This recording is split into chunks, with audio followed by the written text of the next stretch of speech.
Assalamualaikum warahmatullahi wabarakatuh. Ila hadratin Nabi Mustafa Sayyidina Maulana Muhammadin sallallahu alaihi wasallam, hadrati abai mahdi wa dhurriyyati wa ikhwanih minan nabiyyin al-mursalin alaihi kullin wa ashabi kullin tabi'in wa tabi'in lahum bi jamil awliya lama alifil qutubi ladil hadrati ya masyaihina hadrati جميع الأولياء خصوصا المعبود في الله واجد المهد بعد الله جميع آبائنا خلدنا من أمد بلده من المسلمات جميع من تعلم الحضر في هذا المجلس حضرة النبي الفاتحة.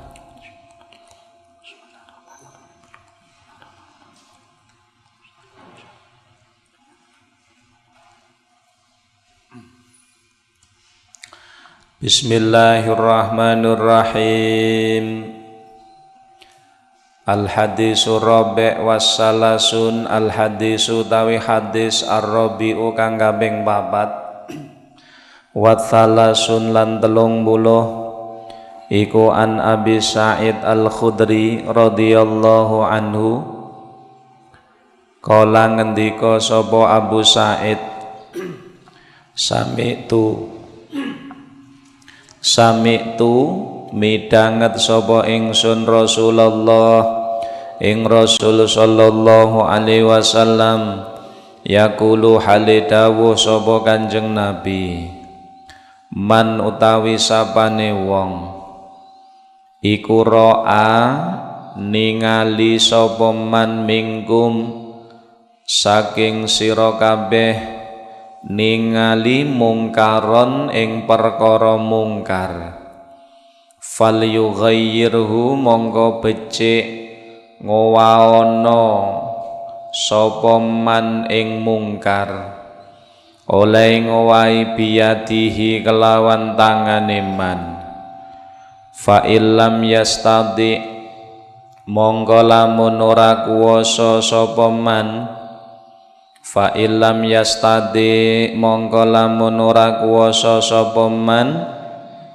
ora kuwasa kelawan yat ya fa bilisanihi mongko kelawan lisane man fa illam yastadi mongko lamun ora kuwasa sapa man kelawan lisan ya fa biqalbihi fabi qalbihi mongko kelawan atine man fadzalika mongko utawi mengkono-mengkono fabi qalbihi iku ataful iman luweh apese iman.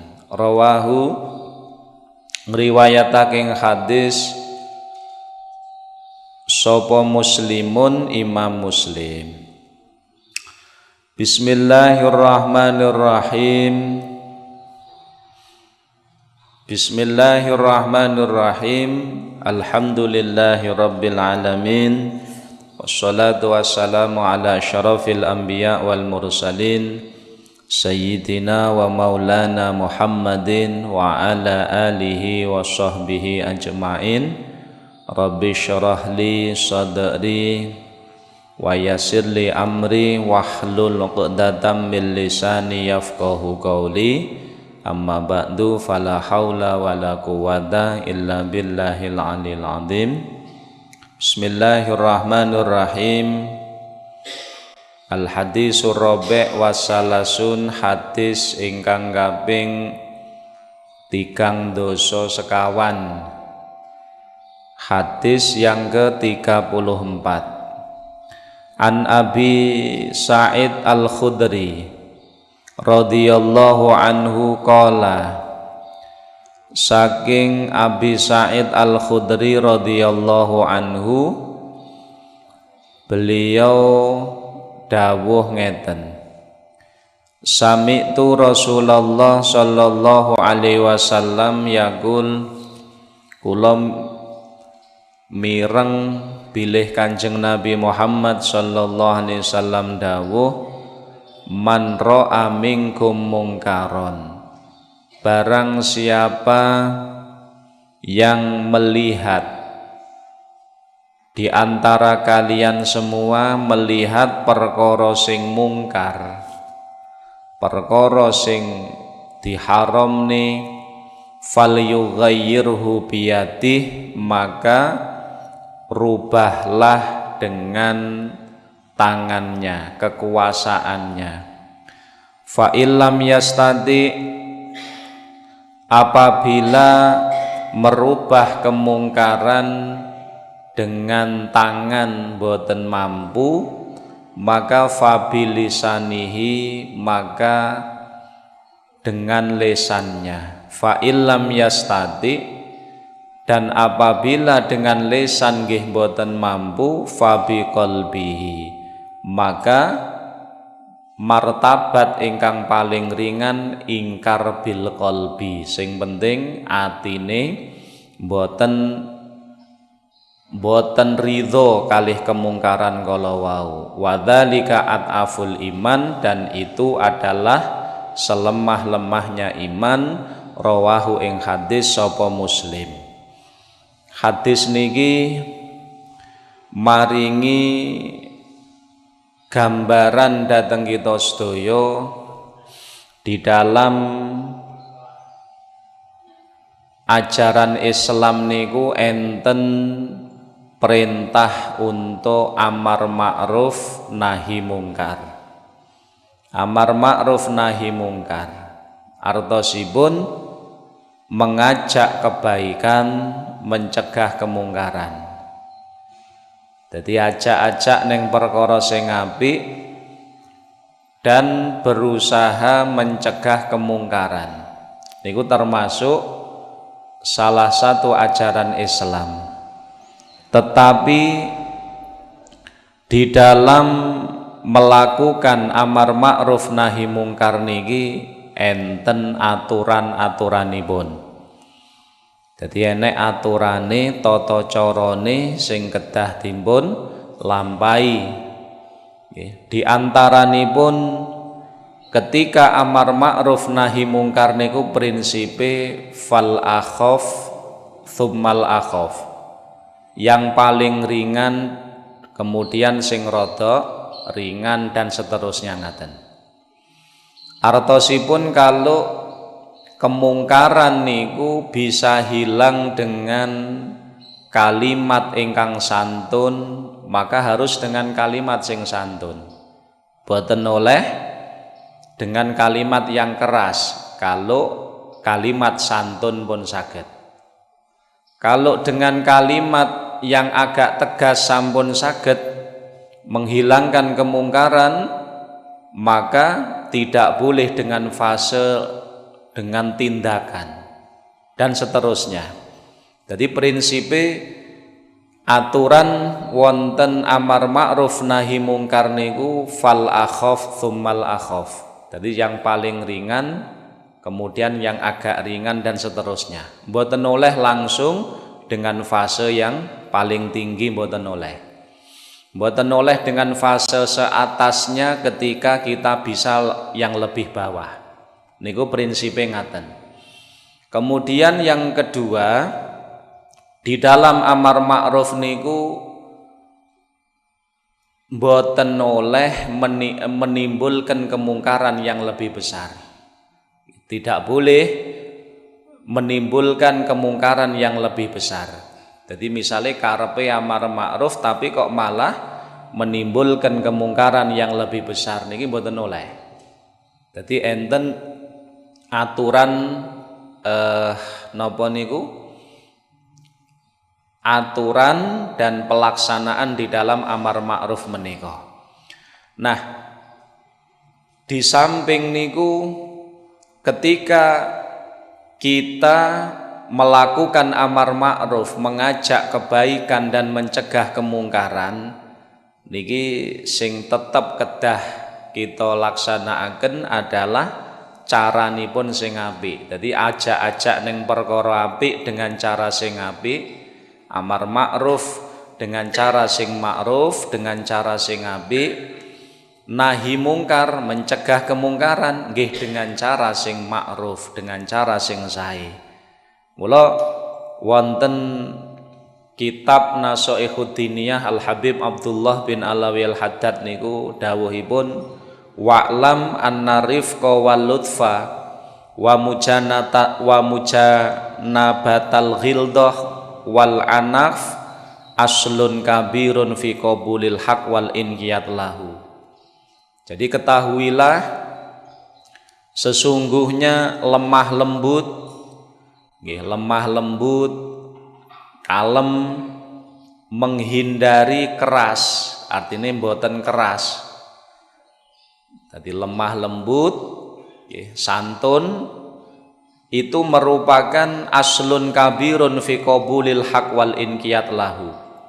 Merupakan pondasi yang besar, pondasi yang kokoh dalam rangka diterimanya perkara sing bener, perkara sing apik. Maka fa'alaika bidzalika, maka hendaknya ketika kita niki ajak-ajak ning perkara sing apik, mencegah perkara sing elek juga dengan cara niki wau. Ar-rifqa wal lutfa, dengan cara sing santun, dengan cara yang baik. Nggih, sebab memang napa niku terkadang niat sing apik menawi mboten dilakoni dengan cara sing apik malah ndadekne mboten apik. Nggih. Kalau misalkan mengajak kebaikan kok kemudian mungkin caranya dengan cara sing kasar niki terkadang justru menjadikan wong sing diajak niki mboten purun. Terkadang ngelingne, misalnya ngelingne wong salat nggih. Itu memang lek enek wong sing ninggalke salat napa malih orang yang berada dalam wilayah kita ini harus kita ingatkan. Cuman nggih niki wau caranya muraatu tartib, menawi dengan cara sing lemah lembut saged, maka ndak boleh dengan cara sing keras. Kalau dengan ucapan yang tegas saged, ndak boleh dengan tindakan dan seterusnya. Niku fase-fasenipun. Mula masya amar ma'ruf nahi mungkar niku tetep caranipun niku sing apik ar-rifqa wal lutfa, dengan lemah lembut, menjauhi perilaku kasar. Nggih. Niku akan menyebabkan ajakannya lebih berpotensi untuk diikuti. Maka kata Imam Haddad fa'alaika bidzalik ma'aman amartahu au nahaitahu au nasahtahu minal muslimin. Jadi kalau kita itu mengajak kebaikan, mencegah kemungkaran dengan cara sing apik, dengan cara sing santun, nggih, berusaha menjauhi sikap kasar, itu akan menyebabkan menjadi modal besar bagi kita bahwa orang yang kita ajak itu akan mengikuti, dan orang yang kita cegah dari melakukan keharaman juga akan mengikuti. Tapi nek kita niki mungkin dengan ajak-ajak apik tapi carane lah niki biasane malah mboten gelem. Nggih.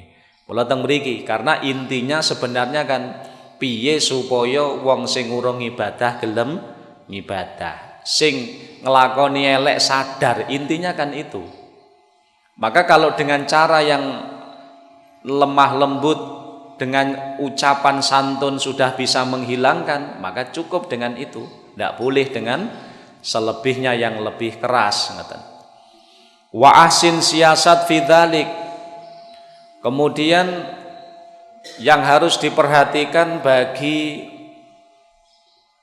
orang-orang yang ingin mengambil bagian dari tugas amar ma'ruf nahi mungkar niku, di samping carane kedah santun dan seterusnya, nggih.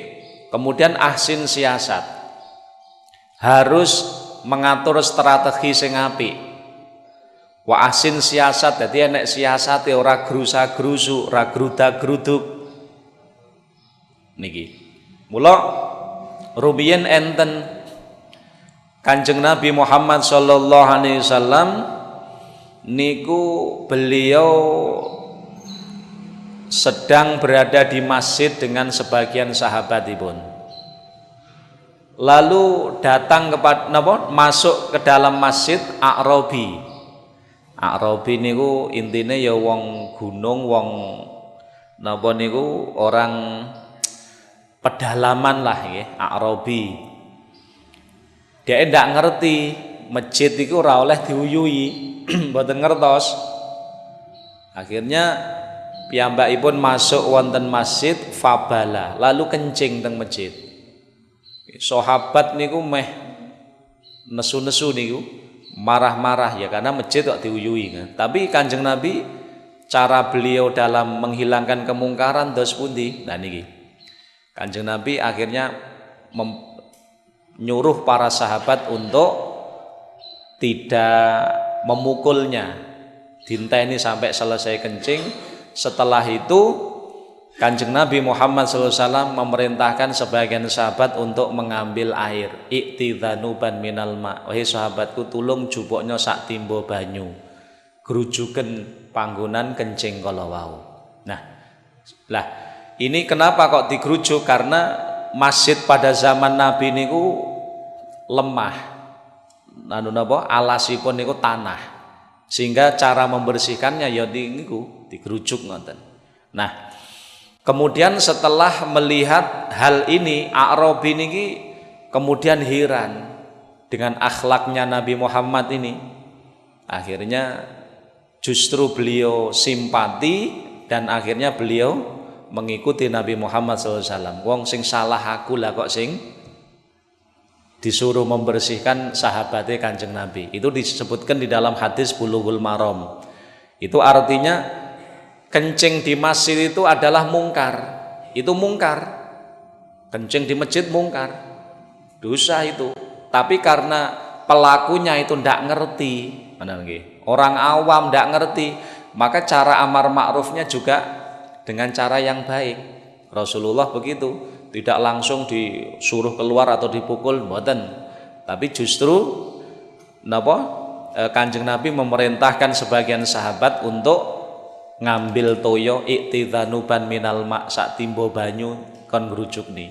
Lalu Kanjeng Nabi dawuh, masjid itu untuk ibadah kepada Allah, mboten oleh dikotori dengan yang lain. Akhirnya A'rabi ngerti, oh masya Allah, masjid ini tinggi ibadah, bukan untuk digunakan untuk kencing dan akhirnya ngerti. Tapi karena cara Nabi Muhammad menghilangkan kemungkaran ini dengan cara sing santun ngoten niku, justru itu diterima. Nggih.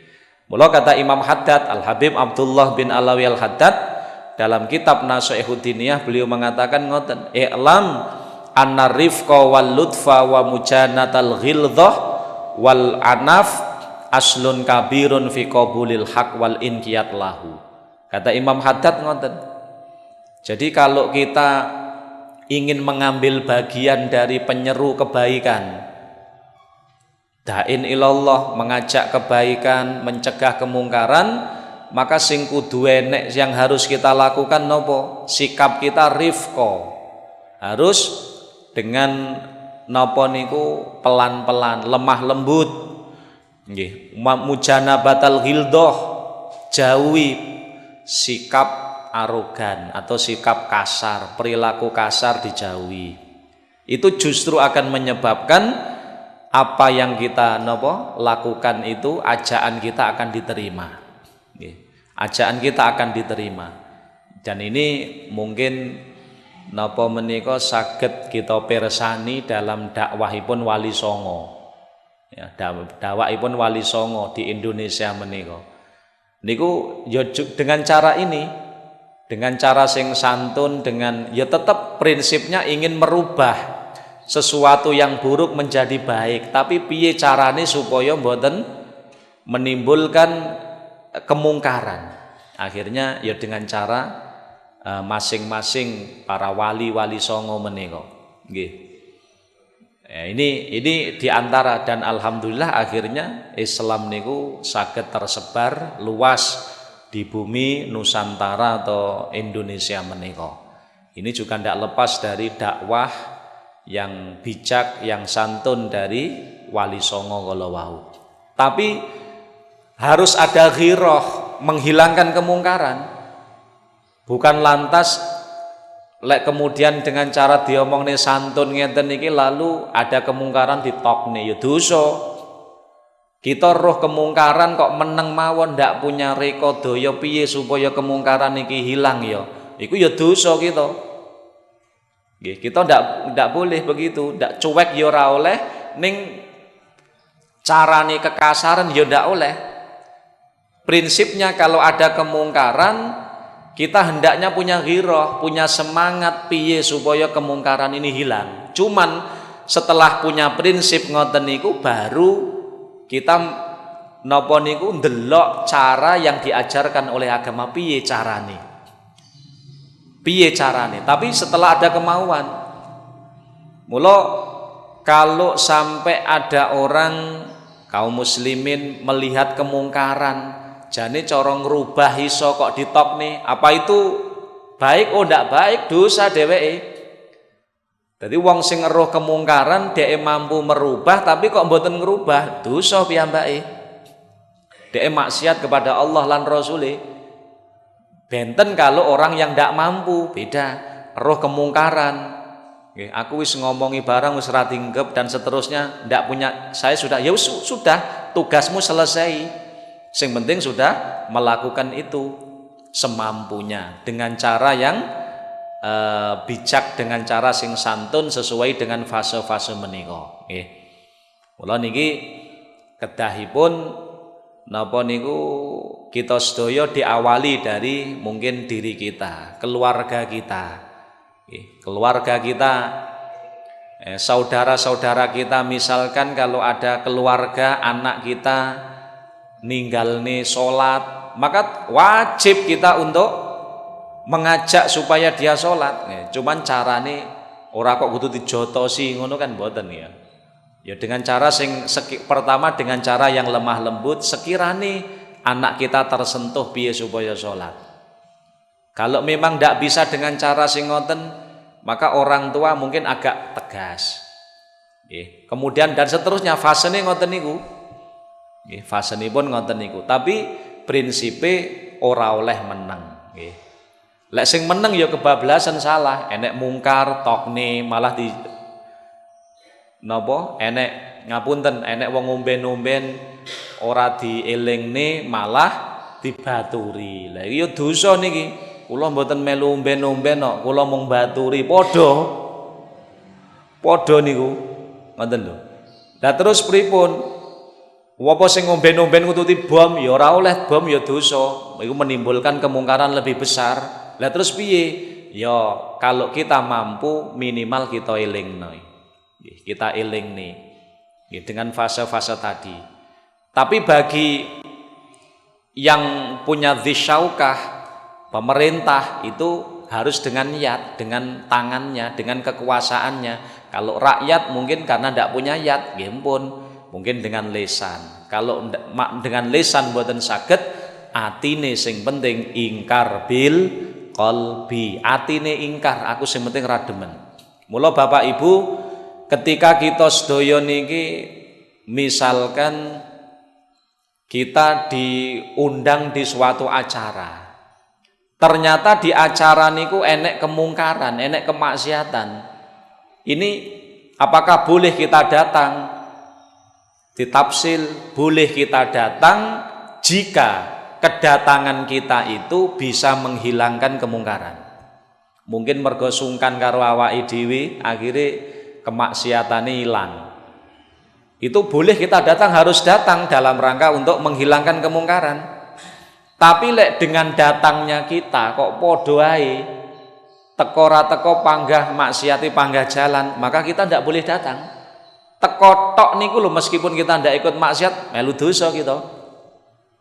Nggih, enten tata caranipun. Kalau sekiranya di sana ada kemungkaran, neng tempat acara itu enek mabuk-mabukan, enek kasful aurat dan seterusnya. Ini kita datang ini dalam rangka untuk amar ma'ruf nahi mungkar. Kalau mungkin dengan kedatanganku akhirnya maksiat niku selesai mergo isin atau mergo apa, maka datang dalam rangka untuk itu. Tapi menawi maksiat kalau wau dengan kedatangan kita niki kok ya padha mawon, aku teko ya panggahae, ora duwe sungkan, ora duwe wedi, tak omongi ora kenek, ya wis. Kalau begitu ndak boleh kita datang. Nggih, prinsipe ngoten. Lah, kemudian sami kalian kita kalau berteman dengan ngapunten, berteman dengan orang yang ndak baik, ahli maksiat itu lek cara hukum asali hendaknya kita menjauhi pertemanan dengan ahli maksiat wong sing elek, kecuali pertemanan kita dengannya dalam rangka punya tujuan sing apik niki wong, nyadarne ataupun untuk menghentikan kemaksiatane. Kalau memang kita itu punya niat kita berteman dengan orang yang tidak baik, itu misalnya dalam rangka untuk napa niku membimbingnya, pelan-pelan membimbingnya, ada niatan seperti itu dan kita merasa ada potensi untuk bisa melakukan, maka bagus, tidak apa-apa kita berteman kalih wong sing boten apik. Tetapi apabila kita pun napa ndak duwe perasaan, ndak duwe niat untuk mengingatkannya, ngiling nih boten duwe niat untuk kesana, ataupun kita merasa ndak mungkin secara zahir, secara akal ndak mungkin dia akan manut tak omongi, kalau begitu kita hendaknya menjauhi orang yang seperti itu. Makanya inti pun di dalam mengajak kebaikan, mencegah kemungkaran niku pun juga dengan cara sing apik, amar ma'ruf dengan cara yang ma'ruf, nahi mungkar juga dengan cara sing sae. Kemudian di samping niku hendaknya kita niku napa membuat cara sing apik, ahsin siasat. Jadi strategi ini kedah sing apik. Mula wong dakwah niku penting ngatur strategi niki. Jadi ora kenek napa niku pehno perkara sing apik grusa-grusu nggih ndak akan berhasil. Mula didhawuhaken nggih. Dadi al haq bi ghairi nizam qad yaglibul batil bi nizam.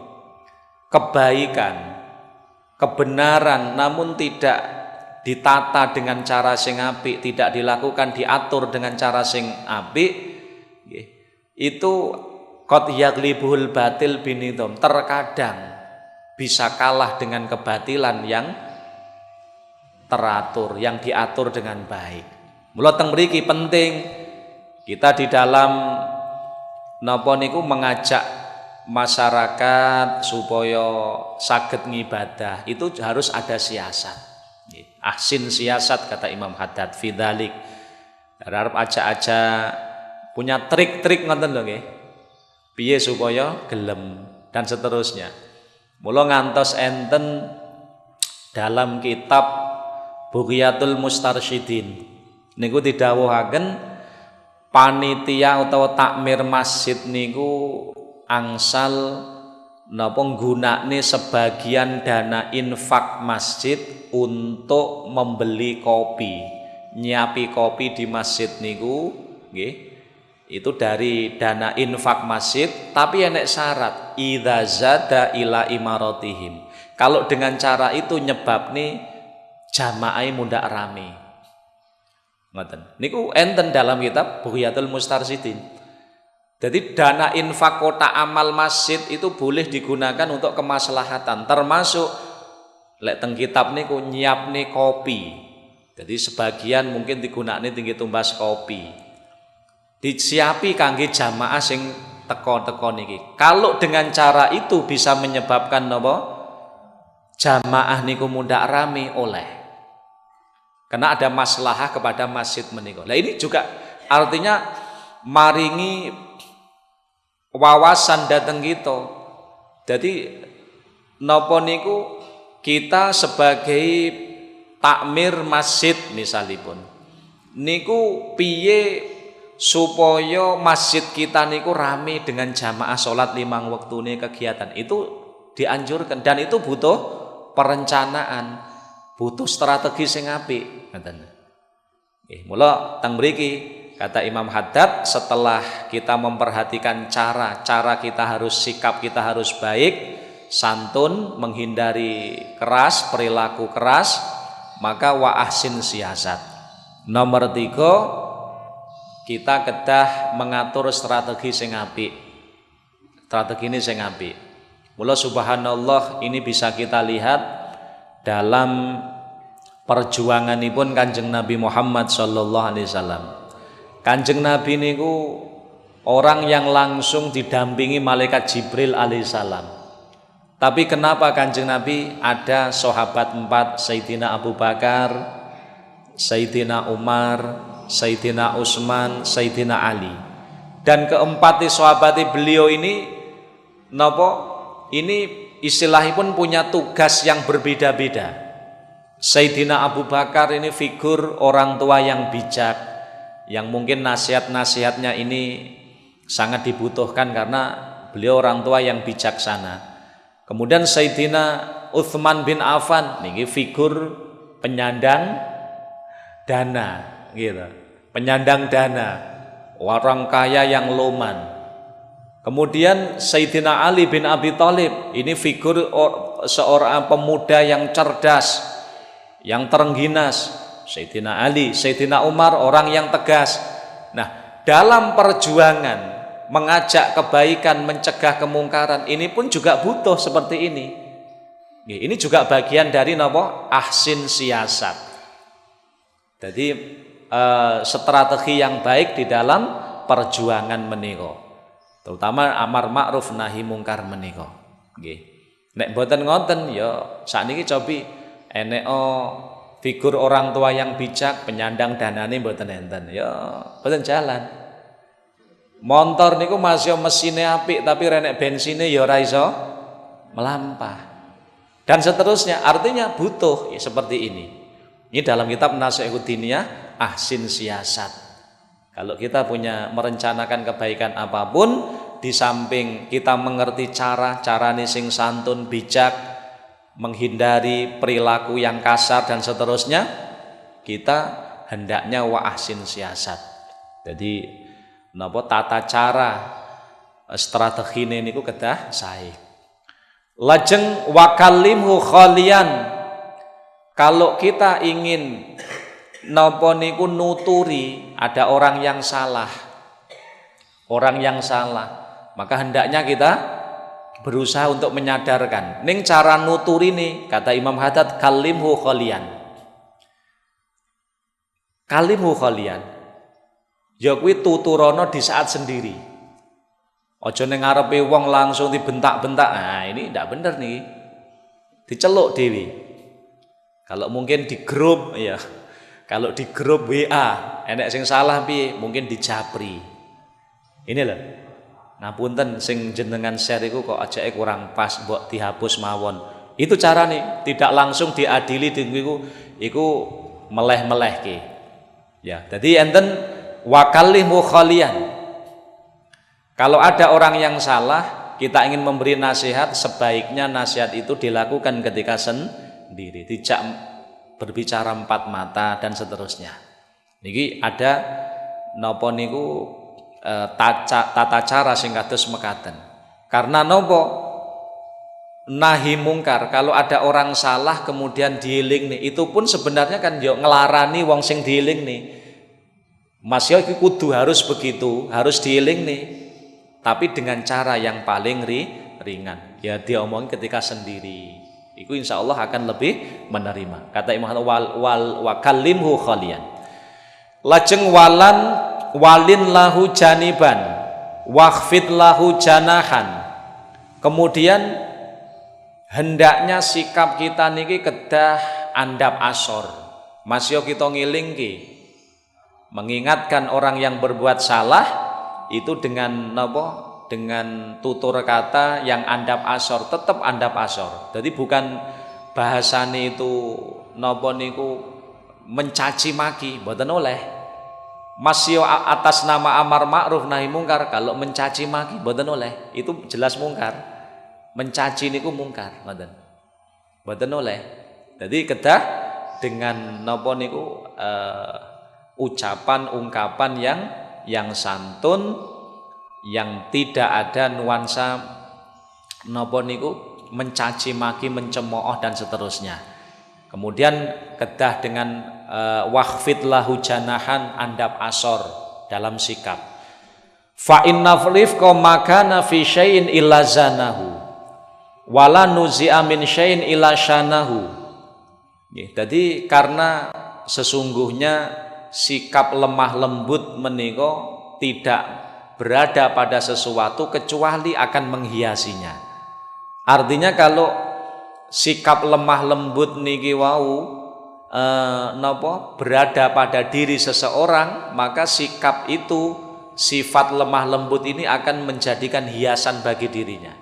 Wala nuzi'a min syai'in illa syanahu, dan ketika sikap santun niki dihilangkan Allah dari seseorang, itu artinya kebaikannya akan dihilangkan oleh Allah Ta'ala. Berarti aib bagi dirinya.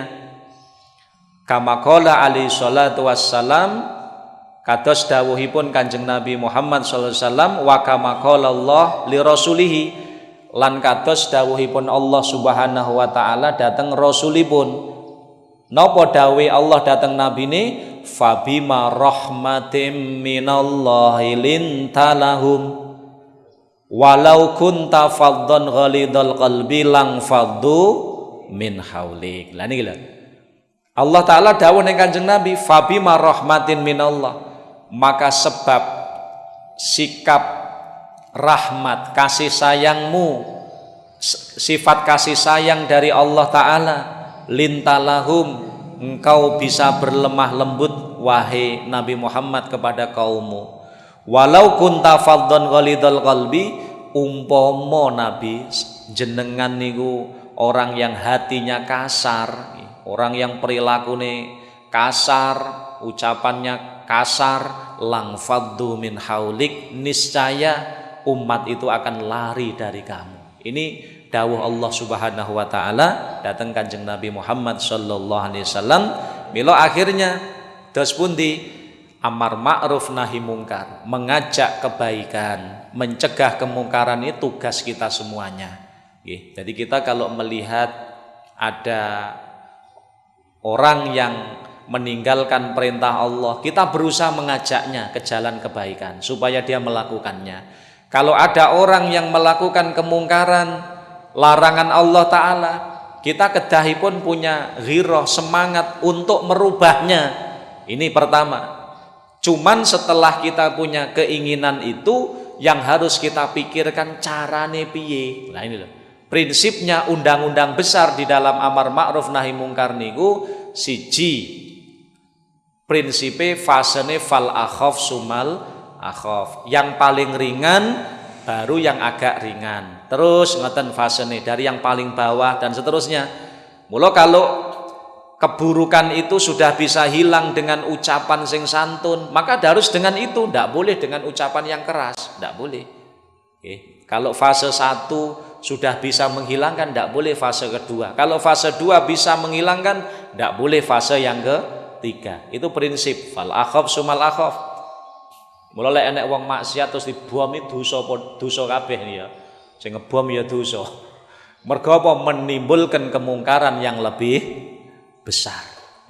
Nah, kemudian setelah fasene fal akhaf sumal akhaf, kemudian di dalam amar ma'ruf nahi mungkar niki nggih napa menika kedah berusaha dengan cara sing apik, dengan cara sing santun, menghindari perilaku yang kasar nggih. Perilaku yang kasar mboten oleh.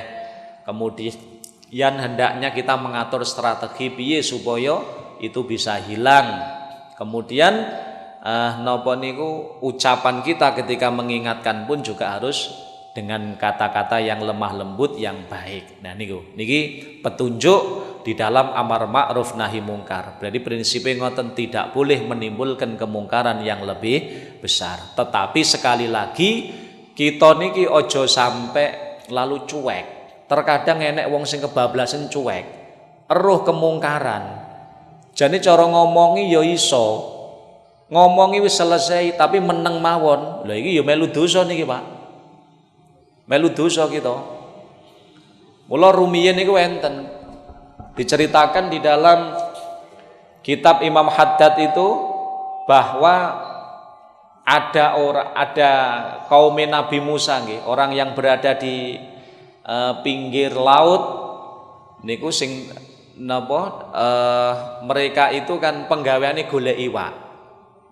Penggaweane pados ulam, mergo urip ning pinggir laut, pinggir pantai. Itu kemudian cuma larangan umat-umat sebelumnya, lek mboten salah umat Nabi Musa niki itu dilarang golek iwak dina Sabtu. Dina Sabtu ndak oleh, itu larangan. Nggih. Lajeng lek napa kersaning Allah, delalah kersaning Allah niku dina Sabtu niku iwak ra karuan kathahipun. Iwak ra umum kae, sampai ngambang-ngambang ya'lu ala wajil ma. Iwak niku. Tapi sak liyane dina Setu sing oleh golek iwak, malah iwak ra pate enek. Iwak ra pate enek dina Minggu, Senin, Selasa, Rebo, Kamis, Jumat niku iwak ra pate enek. Tapi dina Setu sing dilarang iwak kok kathah.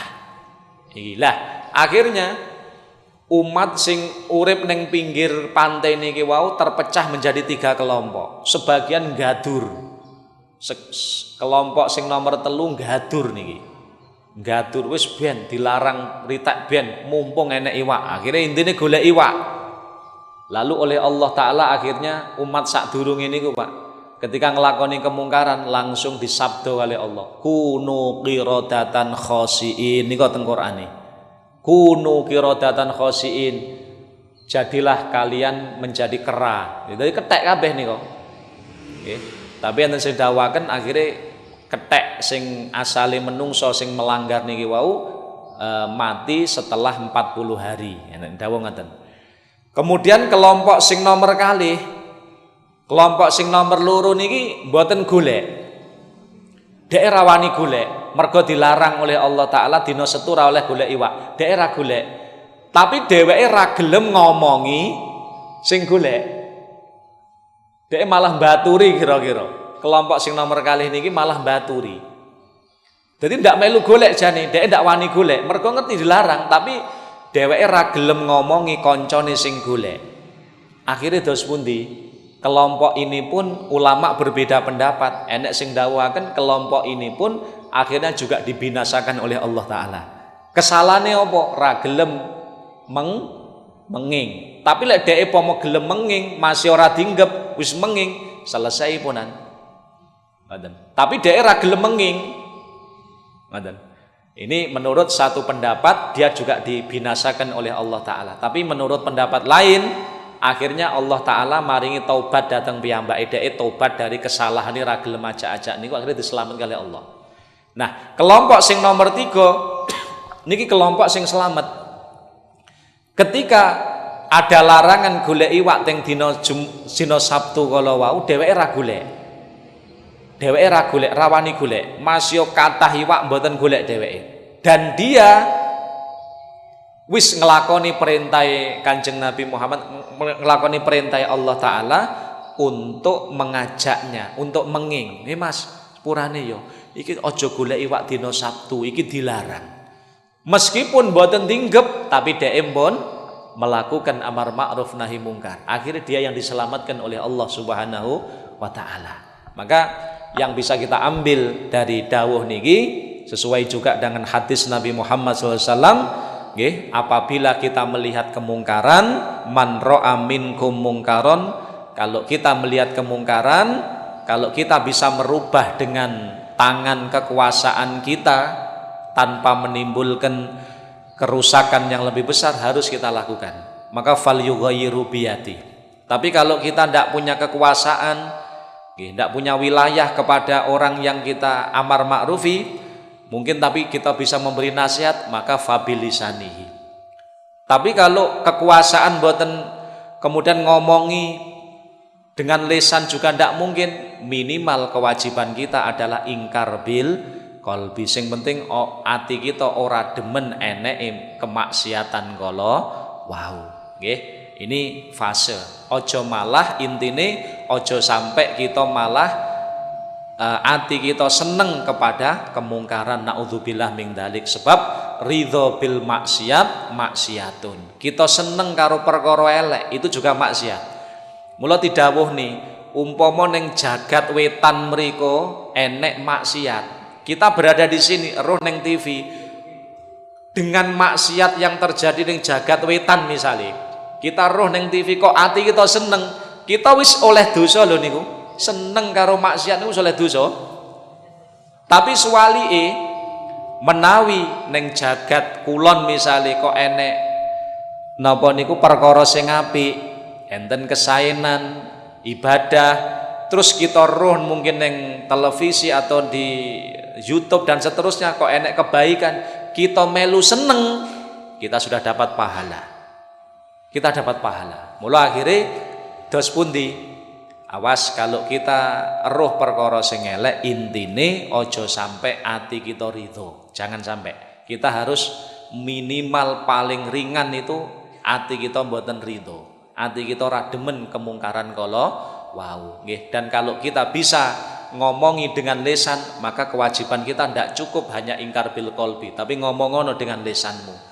Tapi dan kalau kita mampu punya kekuasaan, tidak cukup amar ma'ruf kita hanya ngomongi tok, tapi harus dengan kekuasaan. Prinsipnya melakukan ajak-ajak ning perkara apik, mencegah kemungkaran sesuai dengan kemampuan masing-masing, dan tentunya sedaya menika dengan cara sing sae. Nggih, donga dinonga mugi-mugi kita sedaya diparingi Allah taala taufik hidayahipun, dipun paringi nasib ingkang sae fit dunya wal akhirah. Amin. Allahumma sholli ala sayyidina Muhammad wa ala ali sayyidina Muhammad. Alhamdulillahi rabbil alamin. Allahumma barik lana fi hayatina, Allahumma barik lana fi arzakina, Allahumma barik lana fi ulumina, Allahumma barik lana fi dzurriyyatina wa ahlina wa talamidina zaujatina auladina. Allahumma rzuqna ilman nafi'a amalan sholihan maqbula. Rabbana atina fid dunya hasanah wa fil akhirati hasanah qina adzabannar.